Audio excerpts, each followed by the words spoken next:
Politicians with a raised eyebrow, eviscerated media figures with a well-timed pause, and exposed hypocrisy with nothing more than common sense delivered in that signature deadpan. He left The Daily Show at the peak of his influence, returned when he felt the call, and continued doing what he's always done, asking the questions everyone's thinking but nobody's brave enough to say. So when Meghan Markle walked into his studio with a list of grievances and fire in her eyes, determined to finally confront the man who'd mocked her media strategy on national television, she made the same mistake everyone makes with Jon Stewart. She thought she could win an argument against someone who argues for a living. She thought her righteous indignation would overwhelm his wit. She thought being a duchess gave her an edge against a man who spent his entire career puncturing exactly that kind of self-importance. Within 20 minutes, she would discover what every politician, pundit, and power broker who'd faced Jon Stewart had learned. You don't come for the king of common sense unless you're prepared to have your contradictions exposed, your talking points dismantled, and your exit filmed for posterity. Before we dive into this explosive confrontation, make sure you hit subscribe and smash that like button. We bring you the most shocking celebrity moments every single week. Now, let's get into what really happened in that studio. The Daily Show studio was unusually quiet. No audience tonight, just two chairs positioned across from each other, minimal crew, cameras capturing every angle. This was a special segment, a one-on-one conversation that had been negotiated for weeks after Meghan's team made clear she wanted to address Jon's previous commentary directly. Jon had agreed, somewhat amused by the demand. He'd said things about Meghan, observations about her media strategy, jokes about the victimhood industrial complex, commentary on the gap between her privacy claims and her publicity appetite. Nothing cruel, just honest. The kind of observations that anyone paying attention had already made. Apparently, she'd been paying attention. Jon settled into his chair, a notepad beside him that he probably wouldn't need. He'd been doing this too long to rely on notes. The questions were already in his head, and more importantly, so were the follow-ups. The follow-ups were always where it got interesting. The door opened, and Meghan Markle entered. Her expression was set in something that tried to be pleasant, but landed closer to combative. She crossed the studio floor with purposeful strides, and settled into her chair without offering a greeting. "Meghan, thanks for doing this." "Jon." The single word carried the temperature of a glacier. Jon smiled. He loved a hostile guest. They were always more interesting. "So, I understand you have some issues with things I've said about you." Meghan's eyes narrowed. "I have issues with a lot of things you've said. About me, about my husband, about what we're trying to accomplish." "Great, let's get into it. That's what we're here for." "Are we? Because I was told this would be a conversation. Your previous comments suggest you're more interested in cheap jokes than actual dialogue." Jon nodded thoughtfully. "I make jokes. It's kind of my thing. I've made jokes about everyone. Presidents, prime ministers, popes. You're in distinguished company. I'm not looking for your company at all. I'm looking for accountability." "Accountability for what? Making observations about publicly available information? That's what I do, Meghan. I watch people say things, and then I comment on whether those things make sense. Sometimes they don't. Sometimes that's funny." Meghan leaned forward, her voice sharpening. "You called me a case study in having your cake and eating it too. You said I complained about media intrusion while actively inviting media. You implied my suffering wasn't genuine." Jon shrugged. "I implied your suffering and your media strategy are sometimes in tension. That's not the same as saying your suffering isn't real. Both things can be true simultaneously." "That's a very convenient distinction." "It's an accurate distinction. You can genuinely suffer and also leverage that suffering for commercial purposes. Many people do. I'm not judging the choice, I'm naming it." Naming it sounds a lot like judging it. Only if you think being named is the same as being criticized. I described what I observed. If the description feels critical, maybe examine why. Meghan's face flushed with frustration, but she kept her composure. "You've spent years making fun of me on this show." "Not years, a few segments, maybe 20 minutes total over several years. You're not that central to our content, Meghan. No offense." The dismissal clearly stung. Meghan had come expecting to be the focus of sustained mockery. Learning she was merely an occasional target seemed worse somehow. Those segments reached millions of people, as did your Netflix documentary, and your Oprah interview, and your husband's book, and all the other media you've done. I'm not sure my 20 minutes outweighs your 100 hours. That's different. I was telling my own story, and I was commenting on it.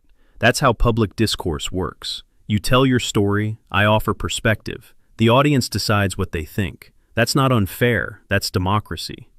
It's unfair when the perspective is biased against me. John tilted his head. What bias? I don't know you. I have no personal stake in whether you succeed or fail. I watched what you put out publicly and commented on the contradictions I noticed. That's not bias, that's attention. Selective attention. You focused on things that made me look bad. I focused on things that were interesting. Contradictions are interesting. When someone says they want privacy and then does a 6-hour Netflix documentary, that's interesting. When someone complains about tabloid coverage and then gives tabloids constant content through public appearances, that's interesting. I didn't make those contradictions, you did. I just pointed at them. Meghan's voice rose slightly. Context matters. There's a reason for everything I've done. I'm sure there is, but reasons don't erase contradictions. They explain them. You can have excellent reasons for contradictory behavior. That doesn't make the behavior less contradictory. Meghan shifted tactics, her expression hardening. Let's talk about specific things you've said. You called the Oprah interview a masterclass in strategic victimhood. You said I turned trauma into a brand. You suggested that John held up a hand. I know what I've said. I've said a lot of things. Here's the thing about my show. I comment on power.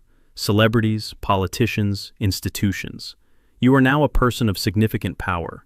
You have platforms that reach millions. You have wealth most people can't imagine. You have influence over public discourse. When you have that much power, you get commented on. That's the deal. I don't have power. I have platforms that I've built despite constant opposition. Those platforms are power, Meghan. A $100 million Netflix deal is power. A best-selling memoir is power. The ability to shape narratives that millions of people believe is power. You're not the underdog you present yourself as. I'm an underdog compared to the institution I left. You're an underdog compared to the British monarchy. Congratulations. So is everyone else. Compared to normal people, the audience watching this, you're extraordinarily privileged and powerful. The question is whether you can acknowledge that while also acknowledging your struggles. I've acknowledged plenty. You've acknowledged struggle. You haven't acknowledged privilege, not really. Every time someone mentions your advantages, you redirect to your disadvantages. That's not balance, that's deflection. Meghan's eyes flashed. I didn't have advantages. I worked for everything I have. You worked for some of it. Then you married into one of the most famous families on earth. That's also part of the story. The work and the luck and the privilege, they all coexist. Acknowledging one doesn't diminish the others. You're trying to minimize my achievements. I'm trying to contextualize your complaints. There's a difference. The tension in the room was palpable now. John remained calm. He always remained calm. But there was a sharpness in his observations that cut through Meghan's defenses. Let's change the subject, Meghan said abruptly. Sure. How's Harry? The shift in Meghan's demeanor was immediate. Walls going up, expression closing off. I'd prefer to keep this interview focused on me. John's eyebrows rose. But you just said I've been unfair to both you and your husband. Shouldn't he be part of this conversation? He can speak for himself. He has, extensively. And you've spoken for him too, in various interviews. Why is he off limits now? Because I'm setting a boundary. A boundary you didn't set when you were promoting your joint projects. The Netflix documentary featured both of you. The discussions of leaving the royal family were about both of you. Why is he suddenly private? Meghan's jaw tightened. Some things should remain private. John laughed, a genuine surprised laugh. I'm sorry, did you just say that? You, who've done more to publicize your private life than almost anyone in recent memory, are invoking privacy?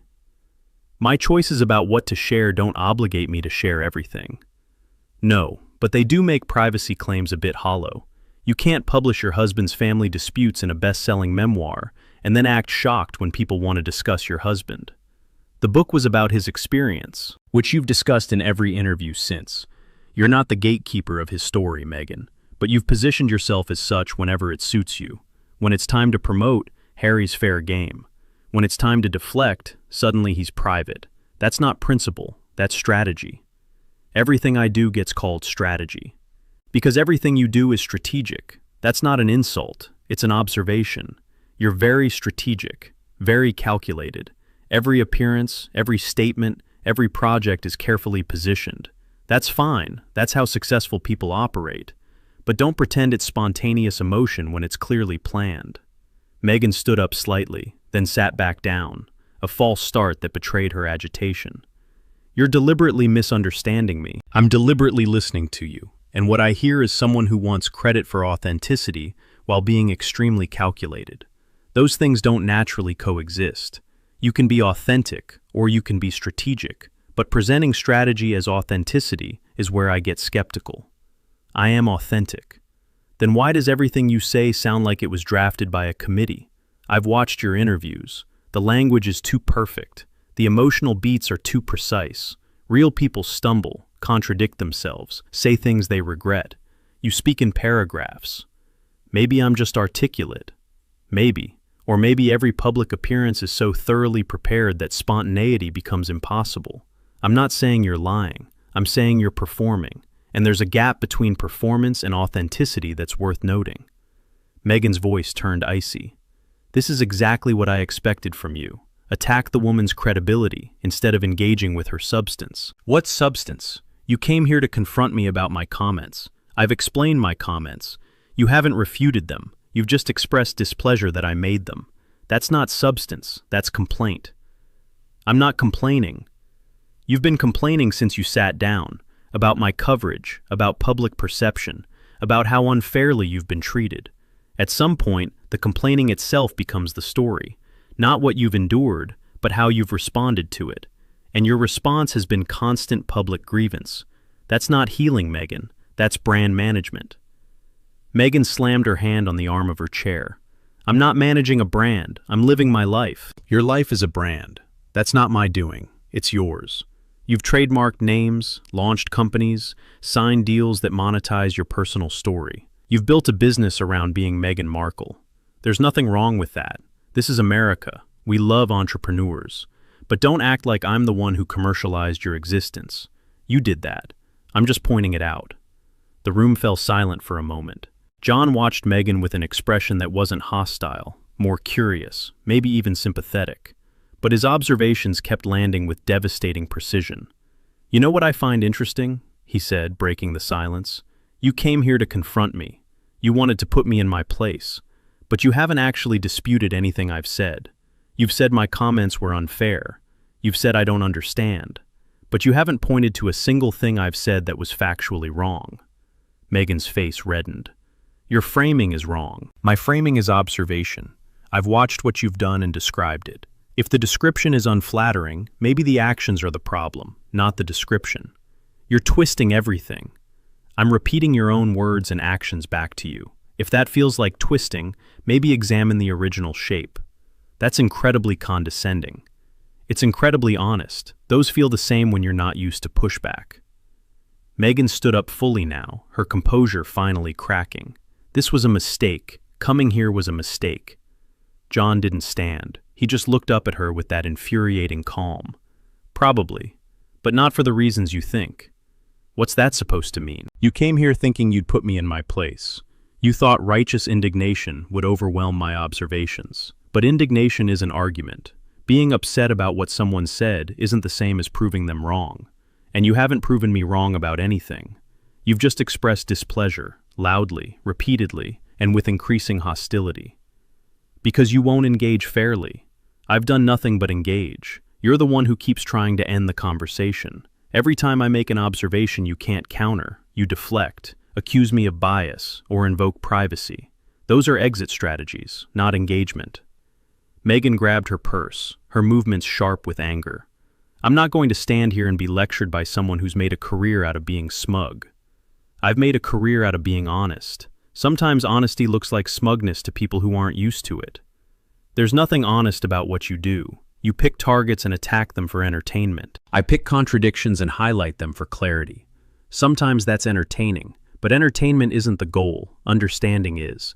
And I understand you pretty well, Meghan, better than you seem to understand yourself. You don't know anything about me. I know what you've shown me, and what you've shown me, both tonight and over the past few years, is someone who wants to be seen as a victim and a victor simultaneously, who wants sympathy for her struggles and admiration for her success, who wants privacy when it's convenient and publicity when it serves her. Those contradictions aren't character flaws, they're human, but the refusal to acknowledge them is where it gets problematic. Meghan's voice rose to something close to a shout. I acknowledge plenty. You acknowledge what serves your narrative. When criticism is racist, you call it out. When criticism is legitimate, you call it racist. That's not acknowledgement, that's manipulation. How dare you? I dare because it's true. I've watched it happen. Valid questions about your statements get labeled as attacks. Reasonable skepticism gets called bigotry. It's effective. People are afraid to challenge you because they don't want to be accused of racism. But it's also transparent to anyone paying attention. Meghan stood frozen, her face contorted with barely suppressed rage. You're going to regret this. John smiled slightly.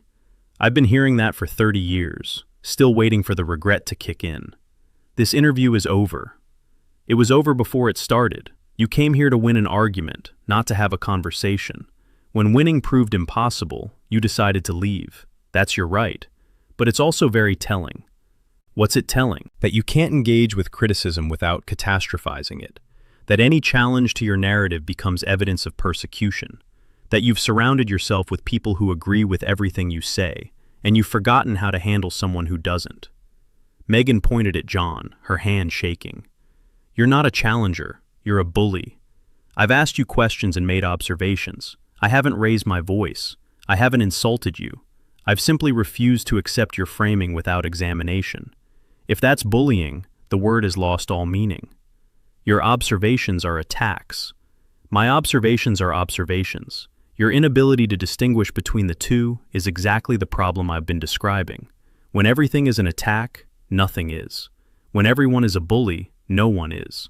You've diluted these concepts by overusing them, and now you're surprised that people don't take your complaints seriously. People do take me seriously. Some do, others have grown tired.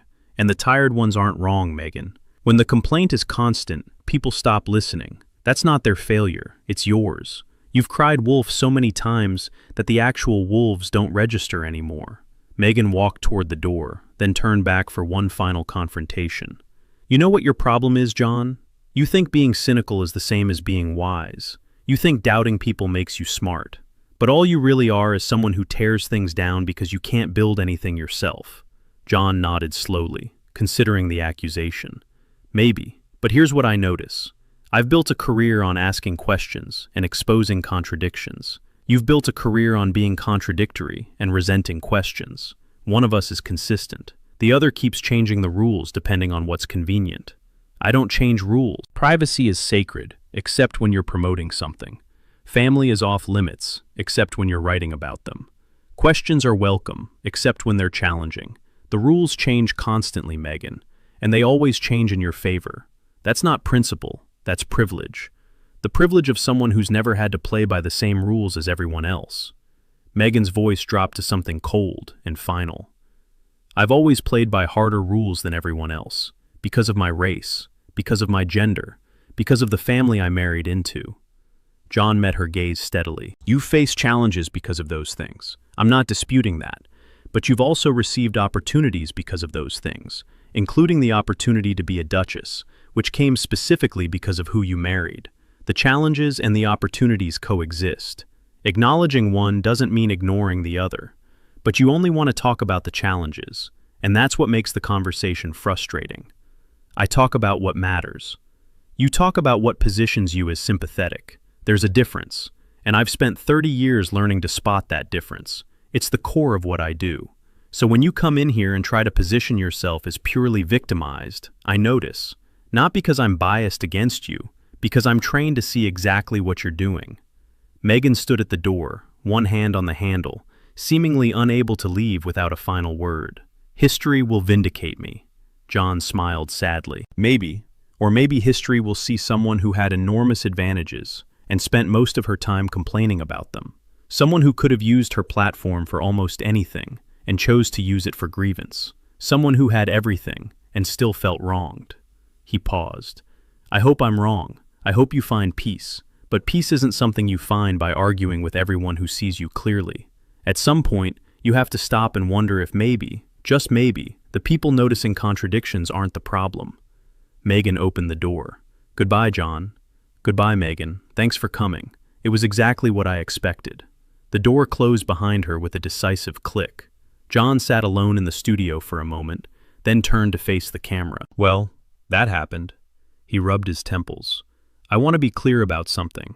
I didn't set out to have a confrontation. She wanted to confront me about my previous commentary, and I explained that commentary. She didn't like my explanations. That's fine. She doesn't have to like them. But not liking something isn't the same as refuting it. He leaned back in his chair. Here's what I notice about conversations like this. They never actually engage with the substance. She was upset that I'd called her strategic, but she didn't argue that she wasn't strategic. She just didn't like the label. She was upset that I'd noted contradictions between her privacy claims and her publicity actions, but she didn't explain how those things weren't contradictory. She just resented me noticing. John shrugged. That's not conversation, that's complaint.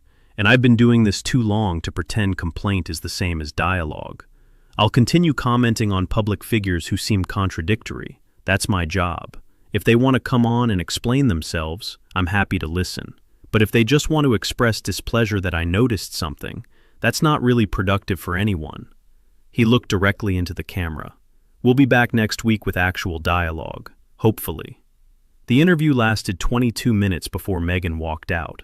Its impact would last considerably longer.